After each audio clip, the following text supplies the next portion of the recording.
9년 4개월 만에 북한군과 유엔군 사령부 간의 장성급 회담이 열리고 있습니다. 사실상 북미 간 장성급 회담인 셈인데요. 김주환 YTN 정치안보 기자와 이야기 나눠보겠습니다. 안녕하십니까? 안녕하세요. 네, 일단 오늘 어떤 내용이 논의될 것인가가 가장 큰 관심사인데 일단 현안은 미군 유해 송환이죠. 네, 그렇죠.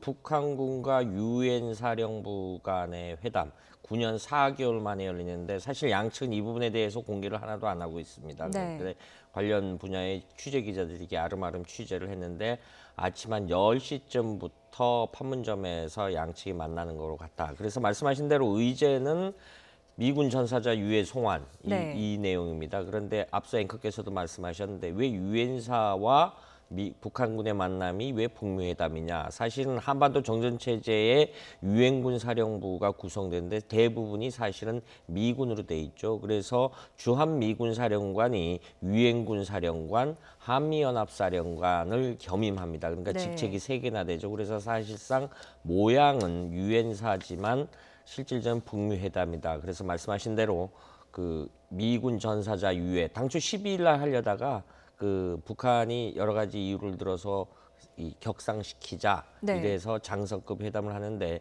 미국 측에서는 아마 유엔사 참모장인 공군 소장이 나간 거로 같고요. 확실히 알려지지는 않고 있습니다. 북한 측에서는 북한 조선인민군 판문점 대표부 소속 북한군 중장, 우리로 말하면 별 2개입니다. 이렇게 양측이 관계자들과 만나서 회담을 현재까지 판문점에서 진행하는 것으로 이렇게 소식이 전해 듣고 있습니다. 네, 말씀하신 것처럼 미군 유해 송환 협상은 지난 12일에 열리기로 했는데 북한이 급을 높여서 협상하자라고 역제안을 했습니다. 이 말은 오늘 종전선언이라든지 이런 의제까지 좀 폭넓게 논의될 가능성이 있는 건가요? 그렇죠. 사실은 미군 유해 송환은 그러니까 대령급 구체적으로 양측의 장성급이 굳이 안 해도 될 사안입니다. 그런데 네.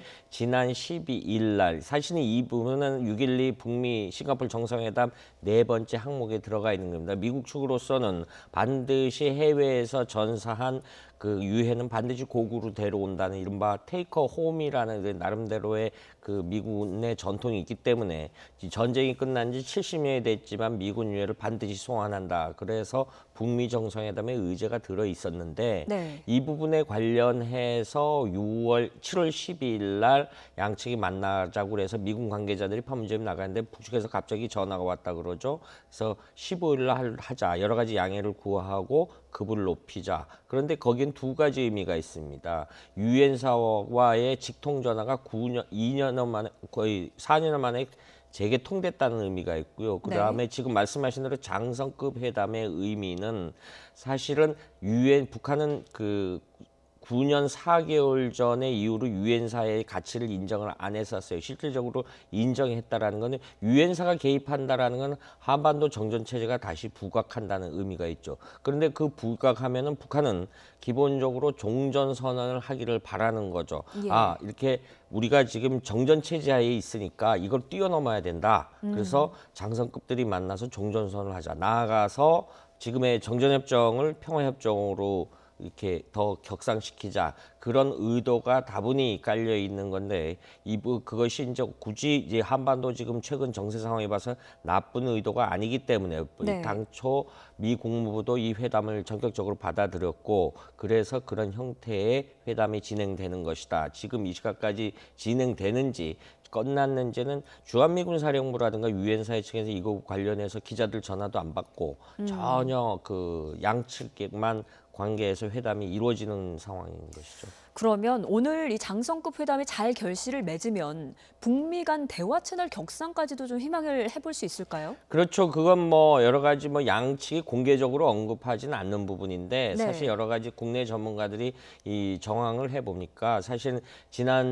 이달 초 지난 6일과 7일 1박 2일 폼페이오 미 국무장관이 방북했는데 별다른 성과가 없지 않느냐. 그래서 네. 미국 언론들이 굉장히 좀 비판적 기사를 보도했습니다. 그러니까 결론적으로 말하면 4.27 남북정상회담 이후에 6.12 북미 정상회담 이후에 한반도 비핵화 후속 회담이 극시장이 일사천리로 갈 줄 알았는데 지금 그렇지 못한 상황이 벌어졌죠. 그러니까 정지 상태, 답보 상태에 있었는데 네. 어떤 형태로든 양측이 만남을 갖는 것이죠. 만남을 갖다 보니까 이것이 양측의 진정한 속내를 고 그다음에 급이 높아졌지 않습니까?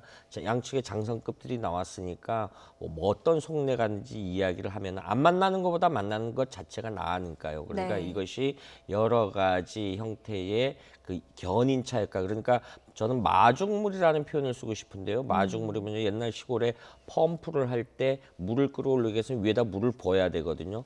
그래야지만 물이 끌어오는데 이 오늘 회담이 그런 형태에서 다른 형태, 뭐 북미 간 군사당국 회담을 뭐 정기적으로 연다면은 더할 나위 없이 좋겠고요.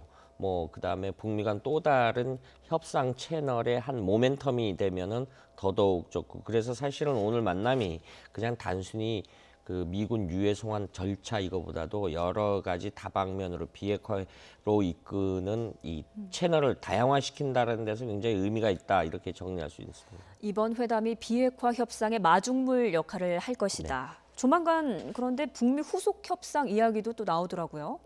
그렇죠. 그 지금 앞서 거듭 말씀드리면은 1박 2일의 폼페이오 장관의 평양 방문 때 뭐 성과가 있었느냐 없었느냐 논란이 있었지만 물론 비핵화 관련 언급은 없었지만 그걸 하기 위해선 워킹 그룹 그러니까 실무회담 실무진끼리 여러 가지 논의를 해야 되는데 이 예. 부분을 하자라고 했었는데 우리 이도훈 외교부의 한반도 평화교섭본부장이 워싱턴을 방문해서 여러 가지 미국 그 외교 관계자들을 만나서 워싱턴에서 한국 기자들하고 한 말입니다. 여러 가지 국무부 내부에서 그동안 지연됐던 것이 구체적으로 한반도 문제를 잘 아는 그 실무진들이 협상팀을 꾸리고 이런 식으로 해서 거의 꾸려진 것 같다. 그러니까 네. 이 부분에서 가속화될 것 같아서 곧 그 만남이 이루어질 것 같아. 사실은 왜냐하면은 그 지난 거듭 말씀드리지만 폼페이오 장관의 3차 방북 때 북한 외교부가 담화를 발표했지 않습니까? 날강도 같이 그 일방적인 비핵화 요구만 한다 그래서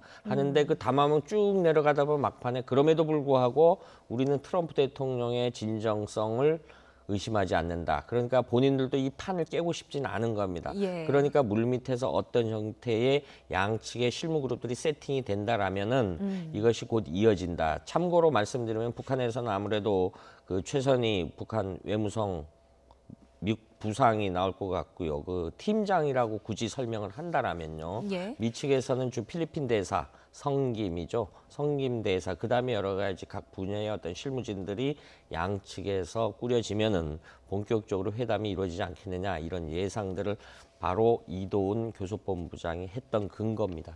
예, 우리 문재인 대통령은 올해 안에 종전 선언을 하는 것이 목표다. 이 관련해서 또 9월 유엔 총회에서 남북미 또는 남북미 중까지 포함해서 종전 선언을 하는 방안이 추진 중이다. 이런 이야기도 나오던데 이건 어떻게 전망하십니까? 그렇죠. 지금 남북 관계, 한반도 정세 관계를 굳이 날씨에 비유선다면 날씨가 너무 더워서 휴지기에 들어갔다. 밖에 나가면 움직이면은 굉장히 덥고 힘들지 않습니까? 예. 그런 상황에서 양측이 좀 휴지기를 갖는데 내부 동력을 확보하는 기간이다. 저는 굳이 그렇게 표현하고 싶습니다. 네. 왜냐하면은 지금 8월 달, 9월 달 굉장히 한반도 평화에 어떤 한 걸음 더 내딛는 당시에 좋은 계기들이 있어요. 당장 지금 남북관계 교류는 남북 교류는 끊임없이 이어지고 있고요. 네. 그 다음에 8월 15일이라는 것이 있고요. 그래서 어떤 청와대에서 공식 발표는 아직 없지만은 국내외 전문가들이 예상하기를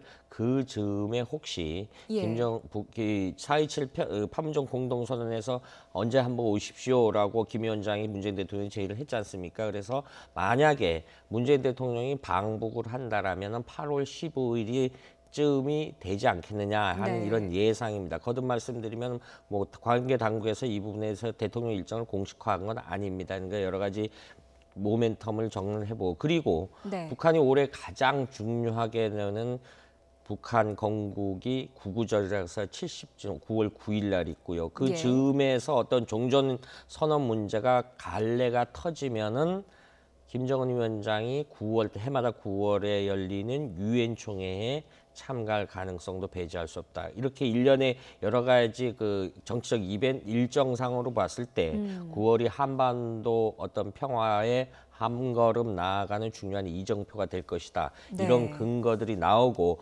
이런 계기를 활용해서 그 사이사이마다 문재인 대통령이 이른바 그 북미 그 촉진자 역할을 하는 그런 네. 계기가 되지 않느냐라는 이런 예상들을 현재로서는 하고 있는 것이죠. 네, 그 모든 마중물이 이번 장성급 회담이 될 텐데 이번 장성급 회담이 북미 협상에 속력을 가하는 계기가 될지 지켜보도록 하겠습니다. 지금까지 김주환 YTN 정치안보 전문기자와 이야기 나눠봤습니다. 고맙습니다.